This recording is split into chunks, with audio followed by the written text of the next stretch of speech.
nothing left. It was just completely flat. I visited at the time, except for the craters, and occasionally in the distance some scaffolding.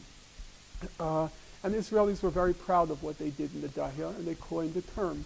And the term was the Dahya doctrine, basically the use of pulverizing force against civilians and civilian infrastructure. Their first application of the Dahya doctrine was in Gaza. At the time they said, we're using the Dahya doctrine.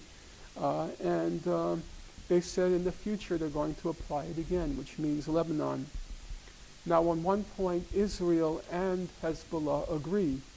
Israeli officials say that the next war will be game-changing. The head of Hezbollah, Sayed Nasrallah, he says the next war will change the face of this region. Mr. Nasrallah has given a series of speeches the past year, and he has repeatedly said that the time has passed when the Arab world is going to be used as a shooting gallery by Israel. In the event of another war, he said it will be tit for tat. An airport for an airport, a port for a port, a city for a city, a building for a building, a power station for a power station, a factory for a factory. Mr. Nasrallah's entire reputation, and he knows it, it rests on the fact that there's an exact correspondence between his words and his deeds. So there's every reason to suppose that Nasrallah means what he says and will, in fact, must do what he promises. And then you have to ask yourself what's going to happen, or how is Israel going to react when the missiles start heading towards Tel Aviv. And the Israelis have already repeatedly said they expect in the next war the missiles will be attacking Tel Aviv. A few days ago, the head of Israeli military intelligence, he just retired, and part of his retirement speech, he said that, well, people are under a misapprehension by the fact it's been calm for the last few years, that it's not quite as calm as it looks. And he says we expect that missiles will come to Tel Aviv in the next war. And then you have to ask yourself, how will Israel, or speculate on how Israel will react if the missiles start targeting Tel Aviv and there are significant civilian casualties. The prospect grows yet more terrifying when one considers that Israel will not allow for another defeat in Lebanon. It's just not possible. Everything I've said so far, I agree, it's speculation. You can say a higher or lower level of speculation, but it's speculative. But one thing I think is quite certain, that in the event of a war, there's no possibility that Israel will allow for a defeat. If a defeat seems impending, let's just say Israel will do what it has to do to make sure it does not suffer a third consecutive defeat at the hands of the party of God. On the other hand, even if it looks as if Hamas is on the verge of defeat, Iran will not allow, I don't think, Iran will allow a Hezbollah defeat, not from any sense of solidarity, but from national survival, because Iran knows full well a defeat for Hezbollah will be the first step towards an assault on Iran. That's the only reason Iran did not. It was very clear in 2006 that the purpose of the assault was to prepare the ground for an attack on Iran. Iran didn't enter in 2006 for a very simple reason. Hezbollah won on its own. But if it looks like Hezbollah is losing, then I think it's almost certain that Iran will enter. The bottom line is neither side will accept a defeat. If hostilities break out, an Israeli attack on Hezbollah will consequently trigger a chain reaction, the outcome of which no sane person would want to contemplate. Now, to my mind, I think it's pretty clear what the U.S. And the other Western powers are going to do. They're going to try to focus the conflict laser-like on Hezbollah, and they're going to make it exceedingly difficult for Iran and Syria to support the Hezbollah, because there will be the arms embargo, there will be the sanctions, and it will make it almost impossible for Iran and Syria to come to the Hezbollah's defense, because then it will be saying they're breaking international law, and well, all of you know the whole story. I don't have to tell you. Whether they'll succeed or not, I don't know. there is a question, why are they all involved in this plot? Okay, the Israelis, they want to restore their deterrence capacity, but the U.S., France, Britain, Italy, Canada, even Canada, CBC has a special. I mean, there are probably 3 people in Canada who have ever heard of Rafik Hariri. And CBC has a 3-part special on it, you know. And I think the answer is, and here again it's a matter of speculation, but I'm saying it with a certain amount of gravity, seriousness. They all loathe the Hezbollah. They loathe the Hezbollah for a couple of reasons. One, because Hezbollah is a non-state actor, and you're not supposed to have non-states carrying on as if they're important. To be a head of state or member of a state is an exclusive club, and Mr. Nasrallah is carrying around like he's the head of state of Lebanon, and he doesn't have the right, the prerogative to join that club because he's not a head of state, legally speaking. But the other more important reason, in my opinion, is because the Western world likes stupid, ignorant, incompetent, and corrupt leaders in the Arab and Muslim world. They've grown accustomed to that fact, and they feel very ill at ease when along comes a Muslim Arab leader who is very smart, very competent, and so far, he personally is incorruptible. And so he has to be gotten rid of.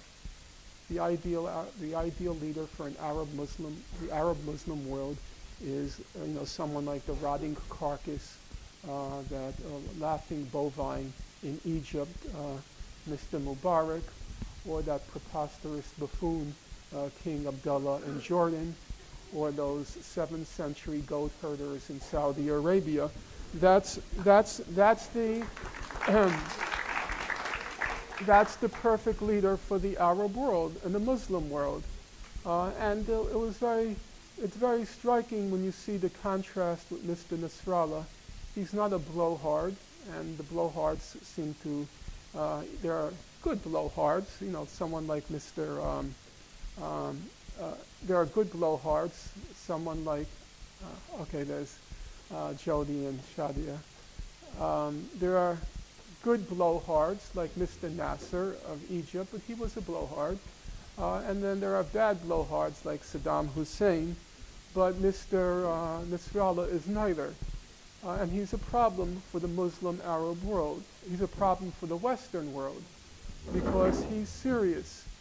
It was very striking, for example, or at least it was striking to me. I was reading his last speech, which he gave last week, the Martyrs' Day speech. And in his last speech, the Martyrs' Day speech, Mr. Nasrallah, he not only cited Tony Blair's memoir, but he actually cited George Bush's memoir. Now, Bush's memoir had only come out 5 days earlier. It was only published 5 days earlier. And he was already citing it. He obviously, or apparently, he read the memoir before George Bush read it.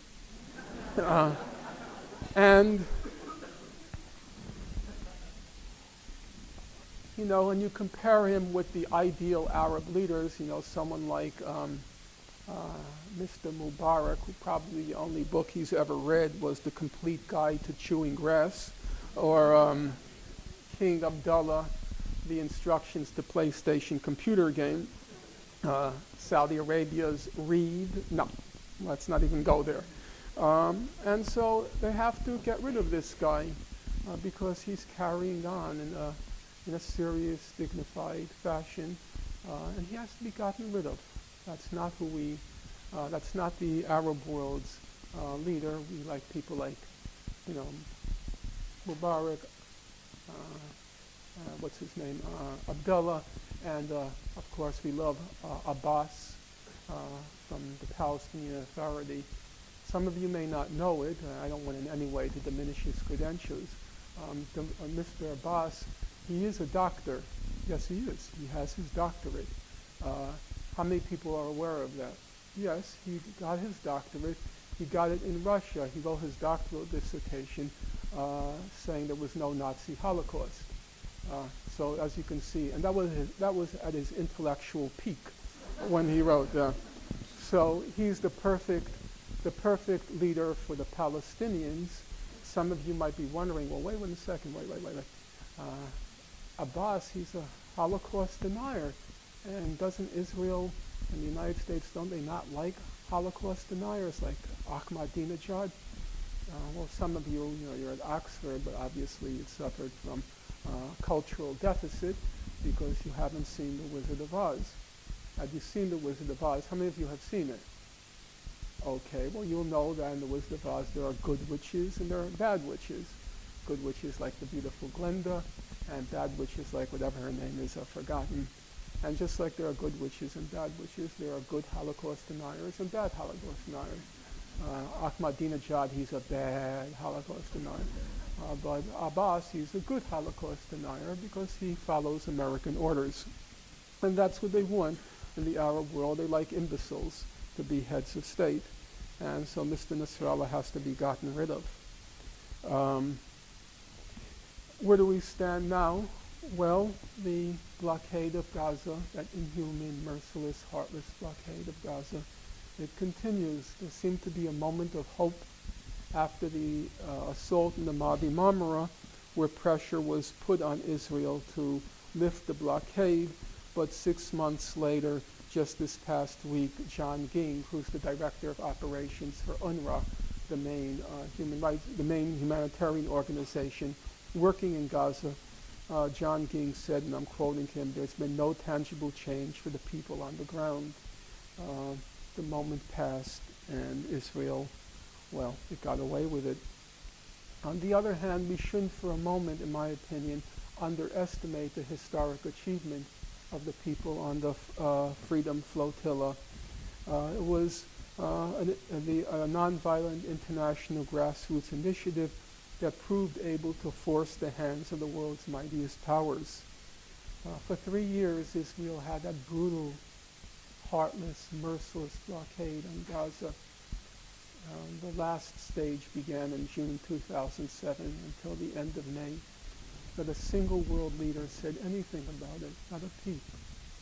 And then the day after the assault in the Mavi Marmara and the martyrdom of the 9 passengers, all of a sudden, all the world leaders, singly and in unison, Hillary Clinton, then your foreign minister, then the UN Security Council, everyone began to say the Israeli siege of Gaza was unsustainable and had to be lifted. The siege was unsustainable. The prison gates of Gaza, they've only been pried open only a few inches. That's true, but I think those inches show the latent power, the power that we have if we are able to organize, discipline ourselves, and appeal to the public on the simple truth that the occupation is inhuman and unjust.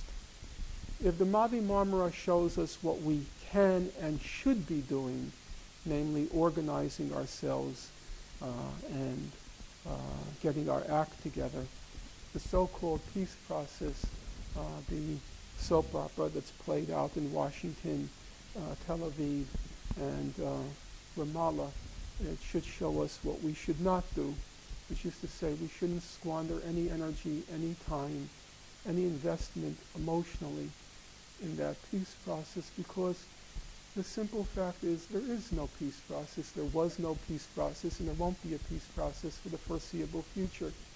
I know that's easy rhetoric, but it's not just rhetoric. It's something that a sensible or rational person concludes looking at the documentary record.